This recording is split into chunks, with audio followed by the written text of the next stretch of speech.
Here's my thing. So you said that you looked at a stat sheet, right? Yeah. When was the last time you looked at the film of that game? It's been a while, right? Oh yeah, it's been a while. Well, a lot of those completions were like within 5 yards, and Bubba was like able to make the tackle. Now, I'm not. I don't want you to come off as if I'm attacking you. I'm just saying, like, people can make numbers say whatever they want them to say. Yeah. And when it comes to us in coverage, sometimes it has been iffy. I mean, the strong safety position has been horrible. I mean, Gervin Hall and Amari Carter, if you're going off of stats and Pro Football Focus percentages, then they've been very bad in coverage. But I think this upcoming Saturday is going to be more about, and it's really cliche to say out loud, but who wants it more? Because you're going to give up yards. You're going to give up points. You're going to give up sacks. You're going to drop some passes. You're going to drop maybe an interception. How do you respond to the energy of this game? Do you look at it as revenge, or do we look at it like I have to execute I have to execute what I'm supposed to do, irregardless of who my opponent is?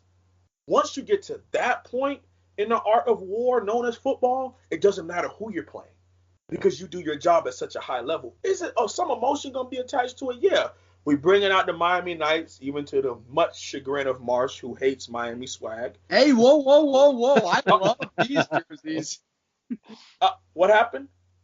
I love these jerseys. I'm not a fan of, the alternate Nikes we had, but the original blackout jerseys, and I don't like these as much as the first ones, but I really like these. I wish that, it would be played at night, so it would be Miami Nights, but I like what I see what you're saying.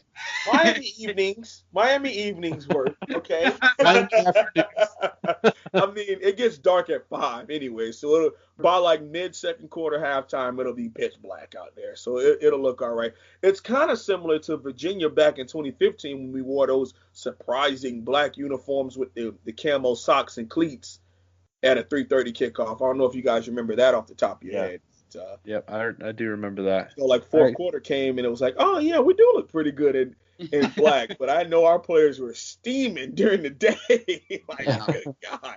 Dude, I know I'm gonna be steaming because I'm going to the game and it's been cold down here in South Florida, my man. But it's gonna be back like 80, 85. So I'm gonna be hot in the stands. I'm sure they're gonna be baking on the field. Hey, man, I trust me. I think it adds an edge, especially, I know you're a Broward, guy, so no comments on that this week. But, us in Dade, it was different. It was different when it was time for a blackout. If you pulled out those black uniforms, it was a psychological thing that your coaches let you know this is a big game. I mean, you look at the West, they pull out their black unis, it's probably Central that week. Or Kansas City is a black and orange, and Booker T are black and orange teams, but when they pull out all black, it's probably a big rivalry game, unless it's a classic rivalry where, teams usually wear their traditionals. But I think the keys to this game, among all else, is going to be how we handle the energy of this game. Do we get too emotional? Are we not focused enough? Do we have a little attention to detail? Or do we allow our energy and the revenge to be our focus? You get what I'm saying? Yeah. Like, do you thrive in the fact that you want to beat this team down so bad that I'm going to do my job at a high level because I want to beat you, Or are you focused on, because I don't even think this is a part of our program anymore. Are you just focused on beating this dude because you want to fight him, because you hate him, Absolutely. Well, and I think a perfect example of what you just said and playing to the energy is the Notre Dame game a few years ago. I mean, it was Saturday night, an undefeated Notre Dame team, College game day, but they played perfectly into that energy and allowed them to, focus harder and do their job to a more, to a higher extent. So, yeah, I 100% agree with what you just said. It's a tough thing to do with a team as like scattered in age that this Miami Hurricanes team is. But once it gets rolling, it's a pretty tough thing to stop as the opposing staff, because you turn on that film and the horror of the Miami Hurricanes gelling and playing at a high level on all three facets of the game is not something that college football wants to see. No.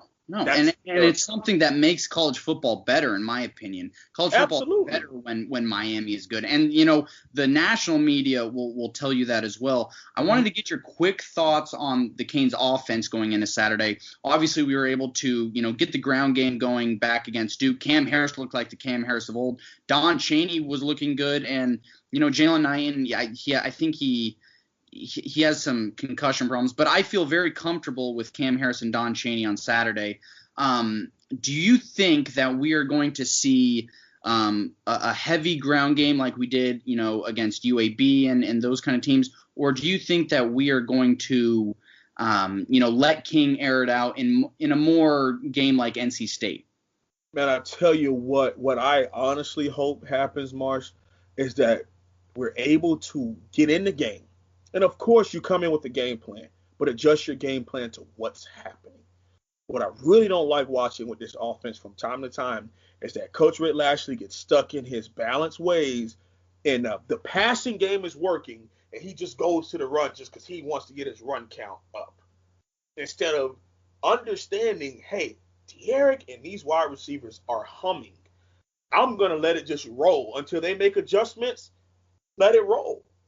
So what I'm hoping is we catch a feel. But if you were to say, Holsum, what's something off the jump, I think we're going to come out, open up the box, and run on them and see how they adjust to that. Reason being is a lot of teams have, since NC State, they basically have said, okay, you made some plays in the passing game. We're going to still load the box because run is your first go-to. Run is option A, and run is also option 1A, okay? 1B. They want to run the ball, Miami, whether it's QB run or running backs getting the ball, carrying the ball. We want to run the football. The passing game is off of that. So if you take away the run and I force you to pass, that's the only thing you have to do. Now I can sit back in zone coverage and hopefully our pass rush gets to you. Is how I would scout against Miami if I were thinking about it. So I think we're going to see a heavy dose of blitzing.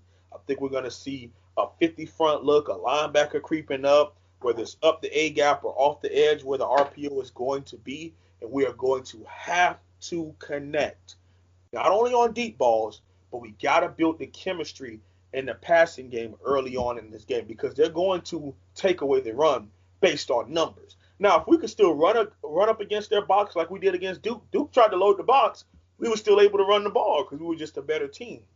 So we're going to see what happens with that. But I think what they're going to do is try to take away our run game, force us to pass. Because anytime you do that, then De'Aaron King is forced to show up and make the plays in the passing game. Our wide receivers are forced to get open and catch the football and do something with it. So I think that's what we're going to have to deal with come Saturday.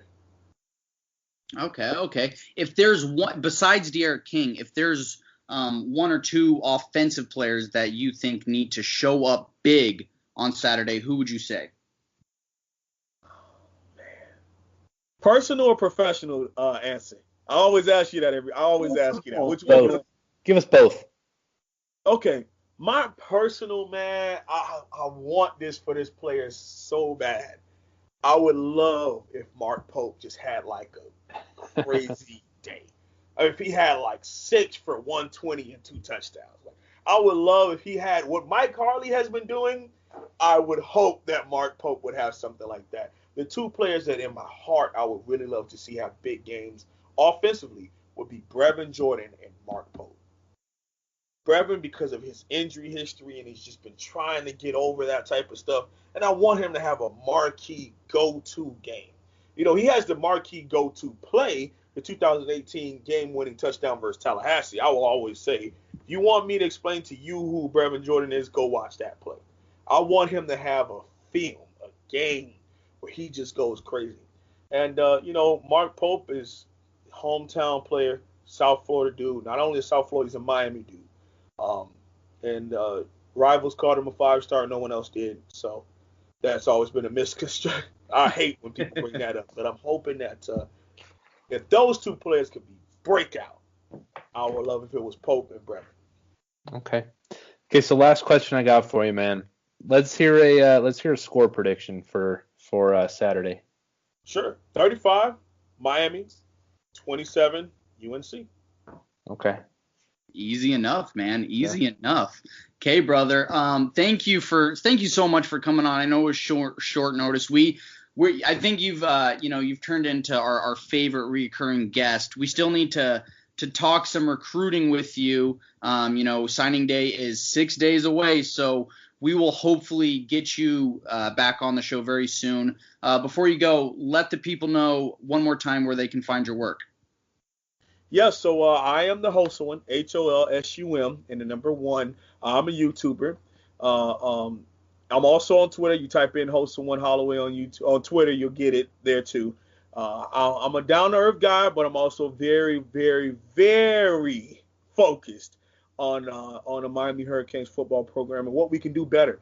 I like to give credit when credit is due, but I'm also critical because I understand the importance of these coaches and what they can do for these young men and really helping them become not only better football players, but better people. And I'm hoping that we can do that for them. The most fun you'll ever find me is Monday nights, 8 p.m. Eastern Standard Time on my live.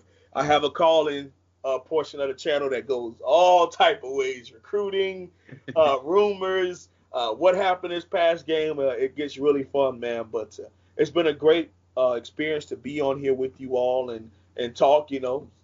People come on YouTube and let me know how well of a job I did last week, and I always let them know thank you all for allowing me to even be here. Just try to be a good person and good things come to you. So as always, the only way to close out for me is it's all about that you. Absolutely, brother. Absolutely. Kay, well, we will be in touch, man. Hope everything is going well for you out there. And are you coming home for the holidays? No. God, no. I got money to be made. I got film to break down. I'll talk to them on FaceTime. All right, God bless. Go Canes, and we'll talk soon. All right, family. Thank you all so much. Have a great day. Great to see you, man. Wonderful, man. He's going to be a football coach, but he needs to be like a part-time pastor or something. Agreed. That dude's awesome. Yeah. We'll need to talk some recruiting with him. We should try to do like a recruiting extravaganza here in 3 or 4 days, but we got to find out if we're going to be in the Cheez-It Bowl first. Oh my gosh. I can't get over this, Marsh. I'm stuck. We're 8-1. I know, but if we lose, that's the Russell Athletic Bowl now. It's the Cheez-It Bowl, and that's where we're going if we lose this game. We'll see. Mark my words. Oh, God. If we lose this game, we're going to be playing the Cheez-It Bowl versus Kansas State or something. Oh, my gosh. Okay. Anything? Yeah, I'm very down for a recruiting extravaganza episode. Anything before we go? No, man. Just, I guess hope all is well with you guys. And, go Canes. Yeah, need a big one on Saturday. Look for me on ABC. I'll be there with our boy AB. So let's get a win this Saturday. I'm actually no. Wait, score prediction from you. Oh no. You go first. I need to think this over. I said it earlier today, and I'm sticking with it. 34-20 Canes. Really? Or 34-21 Canes. Okay. Geez, man. I think it's going to be a nail biter. I think this is going to be one of those games where I lose the rest of my hair. The rest of my hairs. I have so few that I feel like I need to acknowledge each of them. I'm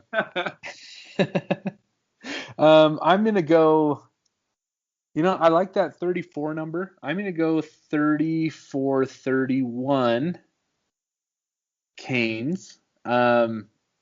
However, this is a pick'em game to me. Yeah. I'll go 34-31, and I'm not going to pick a winner. How about that? Sounds good, man. Sounds good. We all know I want the Canes to win, but when I watched that Notre Dame UNC game, I was already getting nervous. They look good. They did. Okay. Well, we'll hopefully be back maybe Sunday or Monday to recap this game, get into a little recruiting. But until then, Let's get a win on Saturday. Let's get some revenge, and as always, go Canes. Go Canes.